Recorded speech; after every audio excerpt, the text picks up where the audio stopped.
Hello students, तो देखिए आपको ये जो लीनियर इक्वेशंस दे रखी हैं इन्हें आपको सॉल्व करना है मैट्रिक्स मेथड का यूज करके। तो सबसे पहले हमें क्या करना होगा, इन इक्वेशंस को ना मैट्रिसेस के फॉर्म में लिखना होगा। तो सबसे पहले यहाँ पर मैं ए मैट्रिक्स लिख रही हूँ जिसके अंदर क्या आएगा, एक्स और वाई के कोफिशिएंट्स लिखे जाते हैं। तो 3, 4, 1 और ये -2।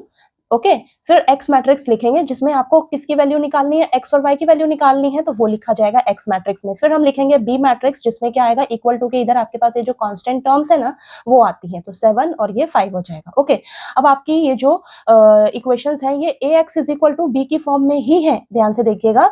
तो यहाँ पर देखिए अब आपको क्या करना होगा, एक्स और वाई की वैल्यू चाहिए, ठीक है। तो एक्स और वाई की वैल्यू कैसे निकलेगी, अगर आपको एक्स मैट्रिक्स पता लग जाता है तो आपको एक्स और वाई की वैल्यू मिल जाएगी, ठीक है। तो एक्स मैट्रिक्स निकालने के लिए आपको क्या करना होगा, A inverse into B find out करना होगा। ओके, अब ए इनवर्स निकालने के लिए भी फॉर्मूला है आपके पास, क्या है, 1 upon determinant of A into adjoint of A. तो सबसे पहले हम क्या करते हैं, डिटर्मिनेंट निकाल लेते हैं ए मैट्रिक्स का। तो देखिए डिटर्मिनेंट ए मैट्रिक्स का निकालते हैं, तो ये क्या आ जाएगा आपके पास, कैसे निकालते हैं, क्रॉस मल्टीप्लाई करते हैं सबसे पहले, बीच में माइनस का साइन। ओके, तो यहाँ पर आ जाएगा -6 -4, ये आ जाएगा -10। तो डिटर्मिनेंट निकाल कर आ गया आपके पास ए मैट्रिक्स का। फिर हम क्या करेंगे, एडजॉइंट निकालेंगे ए मैट्रिक्स का। तो शॉर्ट ट्रिक है आपके पास, अगर 2x2 ऑर्डर का एडजॉइंट निकालना है उसके लिए, तो क्या करते हैं, ये जो दो एलिमेंट्स हैं इनको आपस में एक्सचेंज कर दो। तो यहाँ पर देखिए ये -2 आ जाएगा और ये 3 आ जाएगा, ठीक है। और ये जो दो एलिमेंट्स है ना इनके आप साइन चेंज कर दीजिएगा, ठीक है। दोनों प्लस में है तो दोनों माइनस में हो जाएंगे। तो ये आपके पास ए मैट्रिक्स का एडजॉइंट निकल कर आ गया। ये सिर्फ 2x2 ऑर्डर की मैट्रिक्स पर भी शॉर्ट ट्रिक अप्लाई होती है। तो यहाँ पर देखिए ए इनवर्स आपके पास क्या आ जाएगा, -1/10। ये देखिए -10 है ना, तो 1 अपॉन -10, तो इसको हम लिख सकती हूँ -1/10।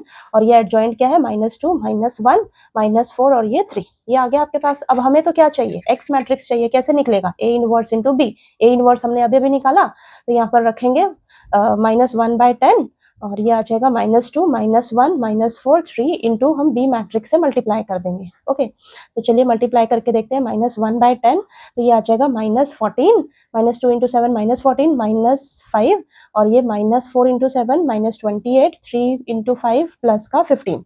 ओके, तो ये आ जाएगा -1/10, यहाँ पर आ जाएगा माइनस का 19 और ये माइनस का 13। अब -1/10 जो है वो अंदर जाएगा, अंदर जाएगा तो देखते हैं क्या आता है हमारे पास, -19/-10 और ये -13/-10। तो माइनस से माइनस कैंसिल हो जाएगा। ओके, तो आपके पास आएगा एक्स मैट्रिक्स निकल कर आएगी 19/10 और ये 13/10, ठीक है। तो ये आएगा, समझ में आई बात, यानी कि एक्स की वैल्यू आपकी 19/10 होगी और वाई की वैल्यू 13/10 आएगी। ठीक है, समझ आई बात।